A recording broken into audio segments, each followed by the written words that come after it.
How many here have listened to Billy before? Yes. All right. How many here have learned a lot? Yes. And I'll tell you what, that boy has rocked my world. I don't sleep anymore. Not at all. In fact, I'll tell you what I did, a little quick story. Billy talks about all the time how he listens to Winston Shroud. So what I did is I downloaded Winston Shroud's videos that Billy recommended last time. And I put it in Real Player, and I converted them into MP3s, and I put them on my iPod, and that's what I'm rocking to when I go to sleep. So I love it. All right. Is everybody ready? All right, let's hear it for Billy.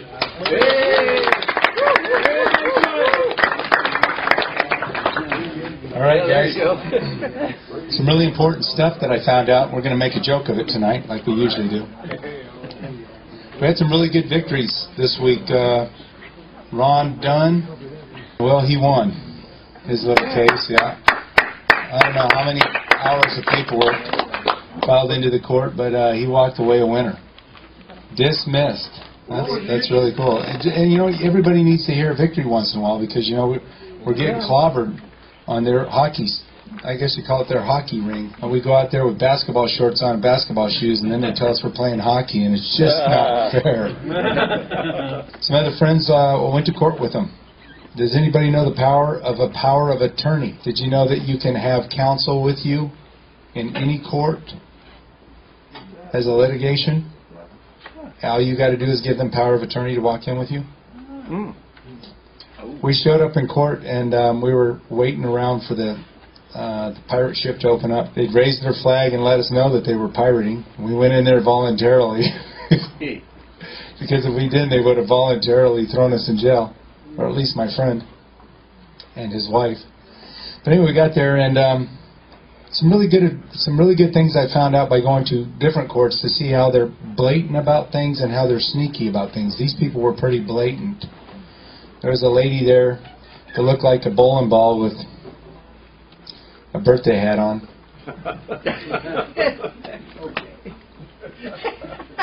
Is it okay if I pick on her since she's not here to defend herself? She was a real aggressive. You could tell she hadn't been told no much in her life. But anyway, she starts yelling out, "John Henry Dow!" John walked over and says, "My name is John. I'm here on that matter, and I'm a third-party intervener." And she says, "Are you John Henry Dow?" He said, "My name is John, and I'm here to take care of the matter." "Are you John Henry Doe or not?" And he was being polite, but she wasn't. So me being the guy that I was real polite back there, and I go, hey, listen, he's already answered that question 3 times. Now you're getting ugly with him, and I don't appreciate it. He answered you 3 times. The answer is not going to change no matter how many times you get louder or get ugly. So you need to knock it off.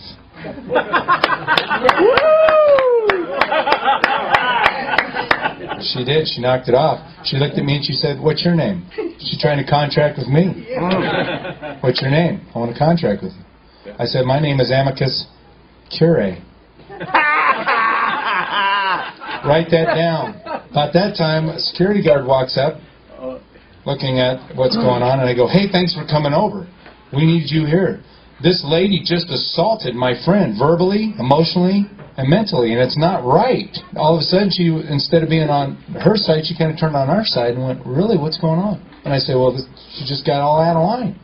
He answered it 3 times, and she's still brutalizing him. I mean, what's the point? She's trying to get him to say something that he's not.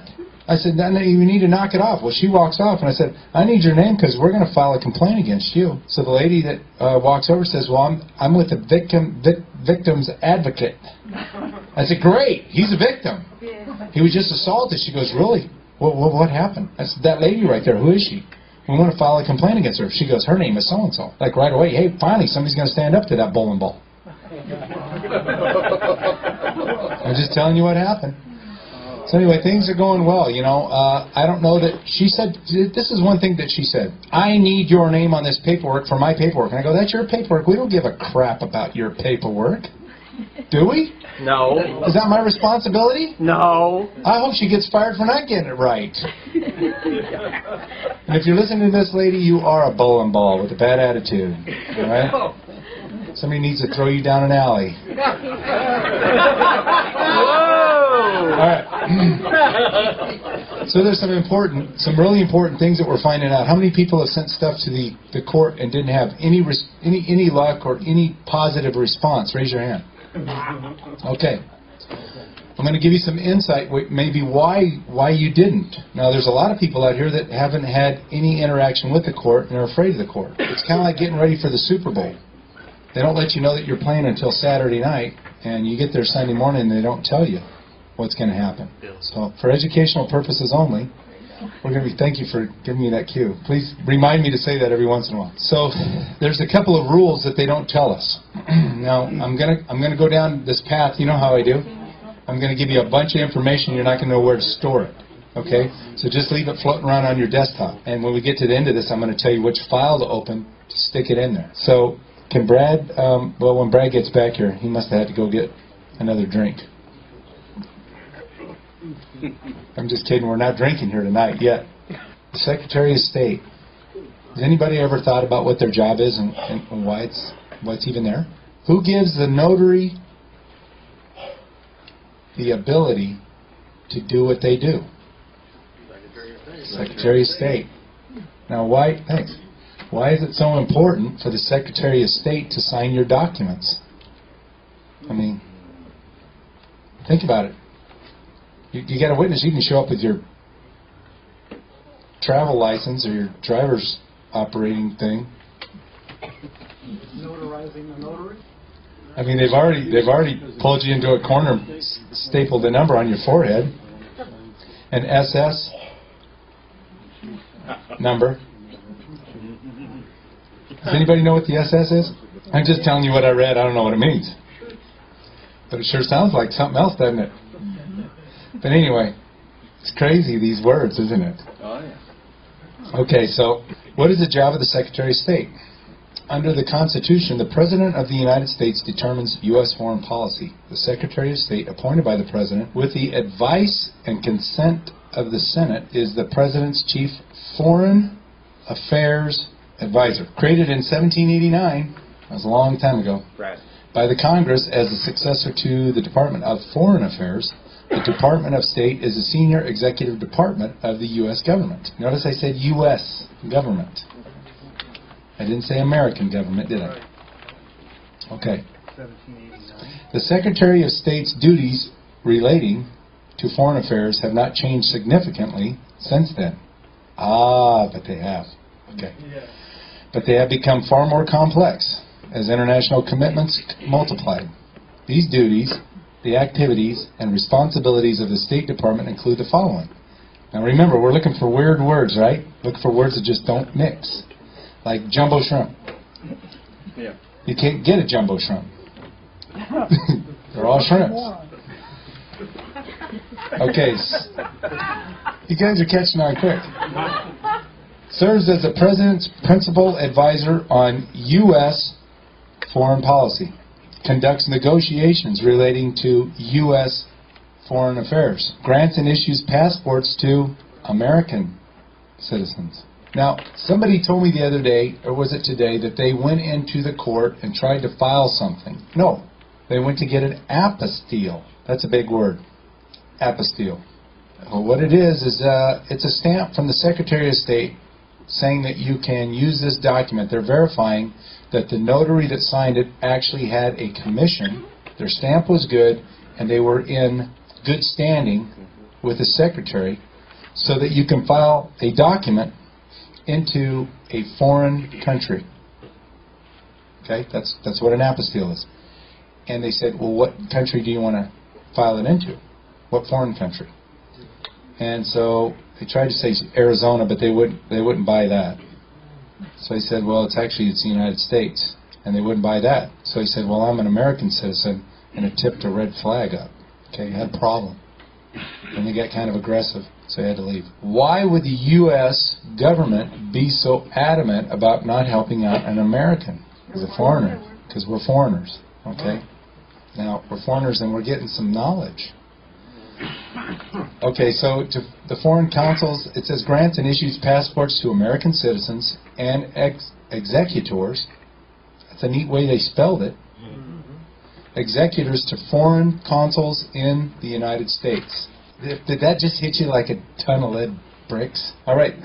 Advises the President on the appointment of U.S. ambassadors, ministers, consuls, and other diplomatic representatives. Are we in a position to be diplomatic representatives for a foreign nation? Yes.